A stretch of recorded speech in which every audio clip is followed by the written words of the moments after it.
फूट फूट रोए शाहरुख खान जी। हाँ दोस्तों, कभी कभी कुछ खबरें सिर्फ कानों तक नहीं पहुंचती बल्कि दिल को चीर कर निकल जाती हैं। ऐसा ही हुआ शाहरुख खान के साथ। 10 नवंबर की वही दोपहर थी। मुंबई अपने रोज के शोर, रफ्तार और रोशनी में डूबी हुई थी, लेकिन कुछ ही पलों में एक ऐसी खबर फैली कि मानो पूरे शहर की सांस थम गई हो। खबर आई कि धर्मपाजी की तबीयत अचानक बिगड़ गई है। यकीन करना आसान नहीं था। वही धर्मेंद्र जिन्होंने 60 से ज्यादा सालों तक बड़े पर्दे पर हमारे दिलों पर राज किया, जिनकी मुस्कुराहट में सादगी थी, आंखों में सच्चाई और जिनकी मौजूदगी आज भी करोड़ों दिलों में जिंदा है। लेकिन उम्र ने अपना असर दिखाया और खबर फैलते ही पूरा बॉलीवुड, हर स्टूडियो, हर शूटिंग सेट और सोशल मीडिया पर बस एक ही नाम गूंजने लगा, धर्मेंद्र। ब्रेकिंग न्यूज आने लगी कि सांस लेने में दिक्कत के चलते उन्हें ब्रीच कैंडी अस्पताल में भर्ती कराया गया है। बताया गया कि उनकी हालत नाजुक है। यह सुनते ही एक खामोशी, एक बेचैनी, एक डर पूरे माहौल में फैल गया।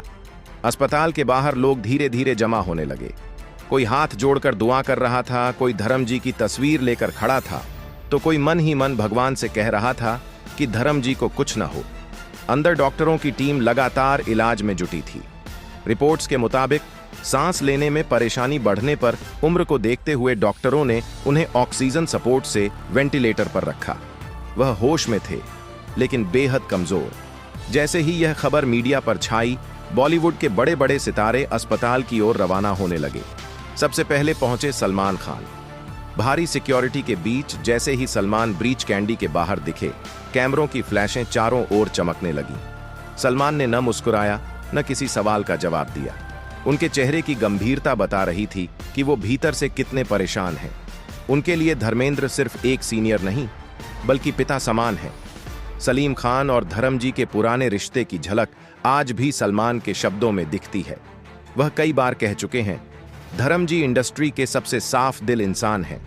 अस्पताल के अंदर जाते वक्त सलमान की आंखों में चिंता साफ दिखाई दे रही थी, जैसे कोई बेटा अपने पिता की फिक्र में हो। करीब 20 मिनट बाद जब वह बाहर आए तो रिपोर्टर्स ने सवालों की बौछार कर दी। सलमान साहब, कैसे हैं धर्म जी? मगर सलमान ने कोई जवाब नहीं दिया, बस चुपचाप अपनी कार में बैठ गए। उनकी खामोशी सब कुछ कह गई। कुछ देर बाद पहुंचे शाहरुख खान अपने बेटे आर्यन खान के साथ। दोनों काले कपड़ों में थे और शाहरुख के चेहरे पर हल्की सी उदासी साफ झलक रही थी। वह सीधे अंदर गए। धर्म जी हमेशा शाहरुख को बेहद स्नेह से अपनाते रहे हैं। उसी दौरान एक पुराना वीडियो फिर वायरल हुआ, जिसमें धर्मेंद्र कहते नजर आए, शाहरुख दिल का अच्छा लड़का है। अंदर डॉक्टरों और देओल परिवार से मुलाकात के बाद जब शाहरुख बाहर आए तो पत्रकारों ने घेर लिया। सवाल था, क्या हालत गंभीर है?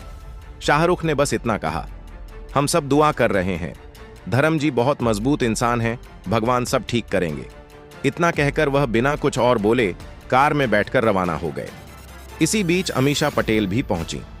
अमीषा और धर्मेंद्र का रिश्ता सिर्फ गदर की शूटिंग तक सीमित नहीं रहा, बल्कि एक पारिवारिक जुड़ाव में बदल गया था। उन्हें देखकर वहां मौजूद लोगों की आंखें भी नम हो गईं। अमीषा धीरे धीरे अंदर गईं और जब लौटीं तो उनकी आंखों में आंसू थे। उन्होंने कुछ नहीं कहा, बस हाथ जोड़कर आसमान की ओर देखा, जैसे मन ही मन प्रार्थना कर रही हों कि धर्म जी फिर उसी मुस्कान के साथ लौट आए। थोड़ी देर बाद पहुंचे गोविंदा अपने दोस्तों के साथ। गोविंदा हमेशा कहते हैं, धर्म जी सिर्फ एक सुपरस्टार नहीं, बल्कि एक ऐसी शख्सियत है जिनसे मिलने भर से इंसान का दिल खुश हो जाता है। असली हीरो अगर किसी शब्द में फिट होता है तो वो हैं धर्मेंद्र। उनकी बातें सुनकर माहौल और भी भावुक हो उठा। गोविंदा जब अंदर से लौटे तो उनके चेहरे की उदासी बहुत कुछ कह रही थी। बाहर आते ही उन्होंने बस इतना कहा, धर्म पाजी मजबूत इंसान हैं, वो जल्द ही वापस आएंगे। इसी बीच अंदर देओल परिवार हर पल डॉक्टरों के संपर्क में था, उम्मीद और दुआ के साथ कि धर्म पाजी फिर से वही पुरानी रोशनी बनकर हमारे सामने आए। सनी देओल बार बार डॉक्टरों से अपडेट लेते दिखाई दे रहे थे। वहीं बॉबी देओल समय समय पर बाहर के गेट तक आते और मीडिया से हाथ जोड़कर गुजारिश करते कि अफवाहें न फैलाएं, क्योंकि डॉक्टर अपनी पूरी कोशिश कर रहे हैं। हेमा मालिनी और ईशा देओल भी वहीं मौजूद थीं। हेमा जी के चेहरे पर थकान के साथ गहरी चिंता साफ झलक रही थी। वह चुपचाप एक कोने में बैठी थीं, जैसे मन ही मन भगवान से कह रही हों, जिस इंसान ने पूरी जिंदगी जंगें जीती है, वह ये जंग भी जरूर जीत जाएगा। रात धीरे धीरे गहराती जा रही थी, लेकिन अस्पताल के बाहर का माहौल शांत होने का नाम नहीं ले रहा था। भीड़ बढ़ती जा रही थी। कई पुराने फैन अपने हाथों में धर्मेंद्र की पुरानी फिल्मों की तस्वीरें थामे हुए थे। शोले, धर्मवीर, चुपके चुपके, सत्यकाम, वही फिल्में जिन्होंने धर्म जी को सिर्फ अभिनेता नहीं बल्कि एक युग बना दिया। एक बुजुर्ग फैन कैमरे के सामने आकर बोला, मैंने धर्म जी को 1968 में पहली बार देखा था और तब से आज तक उनसे मोहब्बत करता आया हूं। बस भगवान उन्हें जल्दी ठीक कर दे। उसकी आंखों से आंसू बह रहे थे। सोशल मीडिया पर भी माहौल भावुक हो चुका था। हर प्लेटफॉर्म पर धर्मेंद्र ट्रेंड करने लगा। कोई उनकी फिल्मों के पुराने सीन साझा कर रहा था, तो कोई लिख रहा था, धर्म पाजी सिर्फ पर्दे के हीरो नहीं बल्कि असल जिंदगी के भी हीरो हैं। इंडस्ट्री के बाकी सितारों ने भी दुआओं के संदेश भेजने शुरू कर दिए।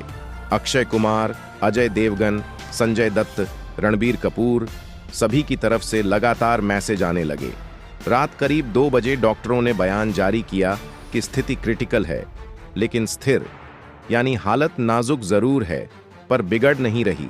बस इस एक पंक्ति ने वहां मौजूद लोगों के दिलों में थोड़ी राहत सी भर दी। कुछ लोग फिर से आरती करने लगे, नीचे बैठकर हनुमान चालीसा पढ़ने लगे। एक बुजुर्ग महिला कह रही थी, धर्म जी ने हमें सिखाया कि इंसानियत सबसे बड़ी ताकत है। भगवान ऐसे इंसान को यूं कष्ट में नहीं देख सकता। सुबह होने लगी, पर अस्पताल के बाहर का माहौल अब भी वैसा ही था। न्यूज चैनलों की गाड़ियां खड़ी थीं, फैंस की भीड़ और बढ़ चुकी थी और सबकी निगाहें उस एक दरवाजे पर टिकी थीं। ब्रीच कैंडी अस्पताल की वह रात शायद बॉलीवुड की सबसे लंबी रातों में से एक बन चुकी थी। अंदर डॉक्टरों की टीम लगातार मॉनिटरिंग में जुटी थी, जबकि बाहर हजारों लोग बस प्रार्थनाओं में लगे हुए थे। और बीच में थे खुद धर्मेंद्र, वही शख्स जिसने हमेशा लोगों को मुस्कुराना सिखाया और आज खुद जिंदगी से जंग लड़ रहे थे। किसी की आंखों में नींद नहीं थी। हेमा मालिनी एक कोने में माला लिए बैठी थीं, ओठों पर धीमी प्रार्थना थी। पास में सनी डॉक्टरों से सवाल कर रहे थे। कितना वक्त लगेगा? डॉक्टर ने धीमे स्वर में कहा, हम पूरी कोशिश कर रहे हैं, लेकिन स्थिति अब भी गंभीर है। यह सुनते ही बॉबी ने अपने बड़े भाई के कंधे पर हाथ रखा और दोनों कुछ पलों के लिए खामोश रह गए।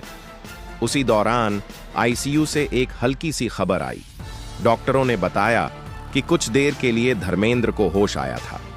उन्होंने धीरे से पूछा, सनी कहाँ है? यह सुनकर सनी की आंखें भर आईं। वह तुरंत कमरे की ओर भागे। डॉक्टर ने कुछ क्षणों की अनुमति दी।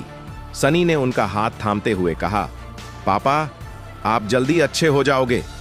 धर्म जी ने बहुत हल्की मगर सच्ची मुस्कान दी और फिर धीरे से आंखें बंद कर लीं।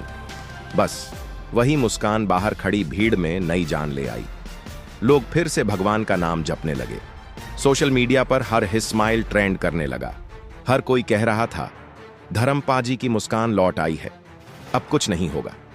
लेकिन राहत ज्यादा देर तक टिक नहीं सकी। सुबह डॉक्टरों ने फिर जानकारी दी कि उन्हें अभी भी वेंटिलेटर सपोर्ट की जरूरत है। उम्र के इस पड़ाव पर शरीर पहले जैसा साथ नहीं देता, मगर धर्म जी का जज्बा अब भी उतना ही जिंदा है। डॉक्टरों के अनुसार लड़ाई अब भी जारी है और उम्मीद भी। देश के मंदिरों, मस्जिदों, गुरुद्वारों और चर्चों में उनके लिए दुआएं गूंज रही थीं।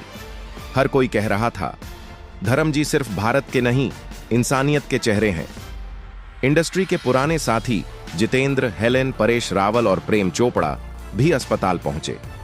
सबके चेहरों पर चिंता थी, लेकिन साथ ही उम्मीद भी कि धर्म पाजी फिर वैसे ही उठ खड़े होंगे जैसे हमेशा कठिन सीन में उठे थे।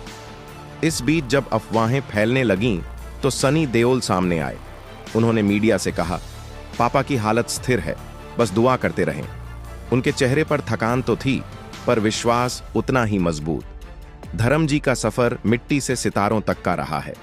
8 दिसंबर 1935 पंजाब के लुधियाना में एक साधारण किसान परिवार में जन्म हुआ। जेब में पैसे कम थे, लेकिन सपने आसमान जितने बड़े। मुंबई आए, स्टूडियो के बाहर लंबी कतारों में खड़े रहे, अनगिनत ऑडिशन दिए, पर हिम्मत नहीं छोड़ी। 1960 में दिल भी तेरा हम भी तेरे से शुरुआत हुई और फूल और पत्थर ने उन्हें सुपरस्टार बना दिया। उस दौर में उनकी एंट्री का मतलब था तालियों की गूंज, सीटियों की आवाज और दीवानगी का सैलाब। लड़कियां उनकी मुस्कान पर और लड़के उनकी मर्दानगी पर फिदा थे। शोले में वीरू का जादू आज भी कायम है। बसंती, इन कुत्तों के सामने मत नाचना। यह डायलॉग आज भी थिएटरों में तालियां बजा देता है। लेकिन धर्मेंद्र सिर्फ पर्दे के हीरो नहीं थे, असल जिंदगी में भी उतने ही बड़े दिल वाले इंसान थे। नए कलाकारों को मौका देना, सेट पर सबके साथ बराबरी का व्यवहार करना, यही उनकी पहचान रही। वो हमेशा कहते थे, मैं स्टार नहीं, किसान का बेटा हूं, जैसा हूं वैसा ही नजर आता हूं। यही सादगी उन्हें जनता का असली हीरो बनाती है। और आज जब उनकी तस्वीर आंखों के सामने आती है तो ऐसा लगता है जैसे वह चुपचाप कह रहे हों, अभी मैं जिंदा हूं दोस्तों, अभी सफर बाकी है। वीडियो पसंद आए तो वीडियो को लाइक करें और चैनल को सब्सक्राइब करना ना भूलें और कमेंट में लव यू धर्मेंद्र लिखें।